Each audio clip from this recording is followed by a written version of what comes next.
Stafi i aeroportit vërin një ushtar qeqan dhe më pas dëgjon, mos e lini të jip në avion. Nuk ndodh çdo ditë që stafi i aeroportit ndeshet me një ushtar amerikan të mbi ngarkuar nga emocionet. Ushtarët njihej për gjakftosjen e tyre, por ky ishte ndryshe. I ulur ndysheme, me telefonin në dorë, lodhët i rrithnin në fytyrë, diçka nuk shkonte mirë. Personeli hezitoi të afrojë, i pasigur se çfarë të thoshte apo të bënte, pikërisht kur dikush vendosi t'i kujtonte se do të humbiste fluturimin e tij.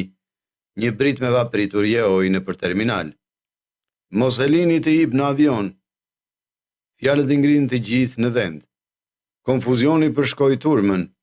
Çfarë mund të justifikojë ndalimin e një ushtari që të jipte në fluturimin e tij? Edhe ai duke i befasuar, me sytë e ditë kuj që i shkonin drejt zhurmës. Stafi i aeroportit u përpoq të vepronte, por ata nuk e dinin se çfarë po hynin. Por pse ushtari ishte në kaq shumë vështirësi?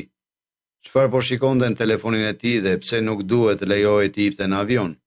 Përpara se të fillojmë historinë, shtypni butonin pëlqim, siguroni që ta abonojeni dhe shtypni zilën e njoftimeve, në mënyrë që të mos humbisni asnjë histori të re. Brooks Lindsay dhe gruaja e tij, Haley Wilson, u takuan në vitin 2015 në qytetin e tyre të lindjes, Jackson, Mississippi.